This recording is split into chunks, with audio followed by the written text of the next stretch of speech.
है कि राहुल गांधी जी की लोकप्रियता पहले भी है बढ़ी हुई थी, कोई मोदी जी की लोकप्रियता इतनी नहीं थी, लेकिन नहीं उसको पप्पू बना उस जी का आज जो वर्डिक्ट आया है ये स्वागत योग्य है। और सही मायने में हम ये कह सकते हैं कि सत्यमेव जयते। आज इस देश में बिना मुद्दों पे कुछ काम किए बगैर तो ये सरकार अपनी मनमानी करती आ रही है। चाहे कश्मीर के मुद्दे पे हो, स्टार्टिंग की जाए कोरोना के साथ जबरदस्ती हो, मतलब एक तरह से एक माहौल अपने पूंजीपति मित्रों को फायदा पहुंचा कर किया जा रहा हो, चाहे राफेल के दौरान हो, वो आवाजें दबी हुई थी जो मुखर होती नजर आ रही थी। सभी को नमस्कार, राम राम। मैं कुलदीप खंडेलवाल, दा विश्व प्रेम न्यूज और हरियाणा न्यूज फ्लैश। तो राहुल गांधी कम बैक। तो ऐसे में क्या कुछ सियासत में राहुल गांधी के यानी कि जो बहाली हुई है उनकी, जो सत्यमेव जयते आज कांग्रेस लिख रही है, तो क्या कुछ फायदा होगा? तो ऐसे में हमारे साथ धीरज गाबा है। धीरज गाबा से जानेंगे कि राहुल गांधी बाहर आ चुके हैं। वैसे देखा जाए देश के अंदर जिस प्रकार से नफरत का माहौल है और राहुल गांधी मोहब्बत की बात करते हैं। संसद में पहले भी उनकी तीखी प्रतिक्रिया होती थी, अब फिर वो संसद में गूंजेंगी। तो ऐसे में अब धीरज गाबा जी से जानेंगे कि अब क्या कुछ मायने हैं। राहुल गांधी बाहर आ चुके हैं, इनके उनकी संसदीय बच चुकी है, बहाल हो चुका है, तो क्या कुछ रहेगा? तो धीरज जी, सबसे पहले स्वागत है आपका। धन्यवाद। तो धीरज जी, जिस प्रकार से अब राहुल गांधी कम बैक, तो क्या कुछ मायने हैं नफरत का माहौल के इस बाजार में, बताएं आप। पहले तो सबसे पहले सत्यमेव जयते। बहुत टाइम हो गया था कि ऐसा लग रहा था कि 2019 से ही ले लीजिए, जब से ये सरकार दोबारा बनी है बिना मुद्दों पे कुछ काम किए बगैर, तो ये सरकार अपनी मनमानी करती आ रही है। चाहे कश्मीर के मुद्दे पे हो, स्टार्टिंग की जाए कोरोना के साथ जबरदस्ती हो, मतलब एक तरह से एक माहौल बनाए, सीए आंदोलन हो, उसके बाद किसानों का जो बिल आया उस पर एकदम से लगातार दबाव बनता जा रहा था और ऐसा लग रहा था कि विपक्ष दिख ही नहीं रहा कहीं।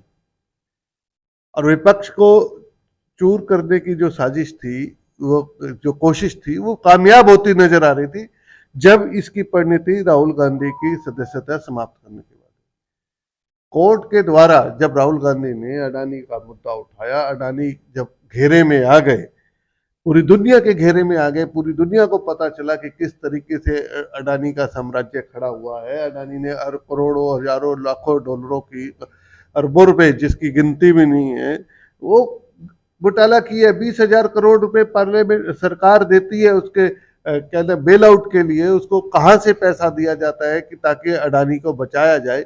जब ये सवाल राहुल गांधी ने उठाया तो ऐसा लग रहा था कि विपक्ष अब आक्रामक हो चुका है। विपक्ष अब इस मुद्दे पे जो आर्थिक घोटालेबाजी हो रही है, इस देश के साथ धोखा हो रहा है, इस देश की आम आवाम के साथ 98% आबादी के साथ जो धोखा हो रहा है बार बार, चाहे नोटबंदी से किया हो, जीएसटी से किया हो, और चाहे अपने पूंजीपति मित्रों को फायदा पहुंचा कर किया जा रहा हो, चाहे राफेल के दौरान हो, वो आवाजें दबी हुई थी जो मुखर होती नजर आ रही थी, वो एकदम से समाप्त कर देगी।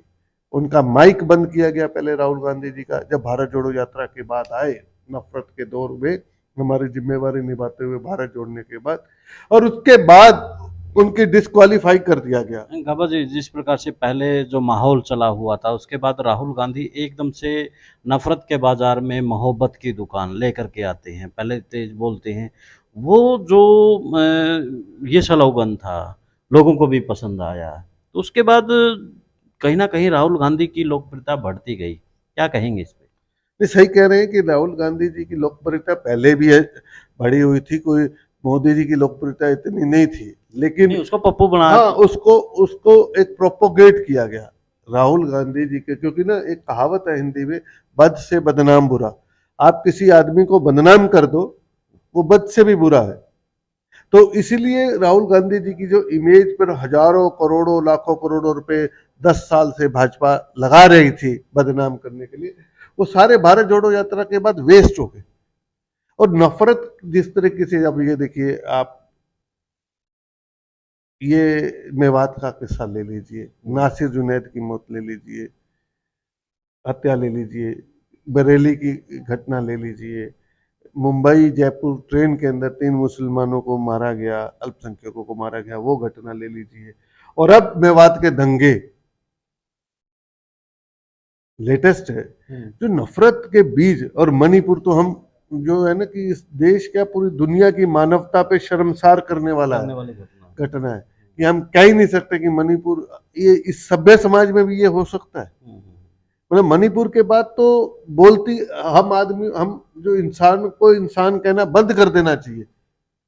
और ये सरकार तो इतनी बेशर्म हो गई है कि उस पे भी मैतेई और कुकी का अलाप लगाकर मानवता को निस्ते नाबूद कर दिया, खत्म कर दिया इस सरकार ने। तो आज जो सुप्रीम कोर्ट का ऑर्डर आया है कि ये कहा गया है, उसने स्पष्ट कहा है कि मैक्सिमम जो सजा दिया 2 साल, इन्होंने सजा भी 2 साल की इसलिए दी कि ताकि वो डिस्क्वालीफाई हो जाए, उनकी आवाज को संसद से दबा दिया जाए, उनके मकान को छेड़ा ले लिया जाए उनके, और उन पर इतने प्रहार किए जाएं जिस आदमी के पिता की शहादत हुई हो, माँ दादी की शहादत हुई हो, जिसका नाना 10 साल जेल में रहा हो आज़ादी की लड़ाई में, जिसका दादा जो है वो भी आज़ादी की लड़ाई में, फिरोज खान गांधी, वो भी आज़ादी की लड़ाई में जेल में गए हों, और जिसकी दादी जेल में पैदा हुई हो, जिसकी नानी जो कमला नेहरू थी वो उनकी मृत्यु होगी जेल में बीमारी की वजह से, और जिस परिवार ने इस देश के लिए बहुत कुछ किया, और उस परिवार को ही आज क्या नाम है, बदनाम किया जा रहा है। ये यानी कि 2014 से देख रहे थे कि पूरा परिवार को बदनाम किया गया। कहीं न कहीं यानी कि बीजेपी को इस बात का तो डर था कि राहुल गांधी उभरेगा, इसलिए उसको 2014 से ही इतना बदनाम करना शुरू कर दिया कि बद जैसे आपने कहा बद से बदनाम बुरा। खैर 2013 से बदनाम शुरू किया, जब से नरेंद्र मोदी को प्राइम मिनिस्टेरियल कैंडिडेट घोषित किया गया, तब से उसको बदनाम करना शुरू किया गया, सोशल मीडिया के मार्फत, मीडिया के मार्फत, और इस परिवार को बदनाम करना शुरू किया गया। लेकिन इस परिवार पर अटैक आज नहीं हुआ, हम 2013 से कहे। 2004 में भी एक ऐसी घटना हुई थी जब सोनिया गांधी जी प्राइम मिनिस्टर बन रही थी, तो सुषमा स्वराज जी ने कहा कि मैं बाल कटवा लूंगी। ये एक बात बताइए, इंग्लैंड में भारत का प्राइम मिनिस्टर बन सकता है, तो इंग्लैंड वाले महान हुए या हम महान हुए? हम हमें अपने आप को महानता कहते हैं ना। तो जो बहू इतने साल से रह रही है इस देश के अंदर, जो देश के अंदर रली पली है, देश की संस्कृति को अपनाया है, हमने उसको प्राइम मिनिस्टर बनने से रोका। ये हमारा धक्के रेसिज्म है ना, हमारा नस्लीय भेद है ना।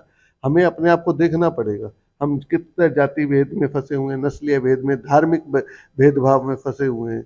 हम इंसान थोड़ी है, सच्चाई कहें तो लेकिन उस समय से बदनाम करना शुरू किया, और आज एक राहत है। उबले हुए दूध में पानी का छींटा ही है, लेकिन दूध अभी भी उबल रहा है।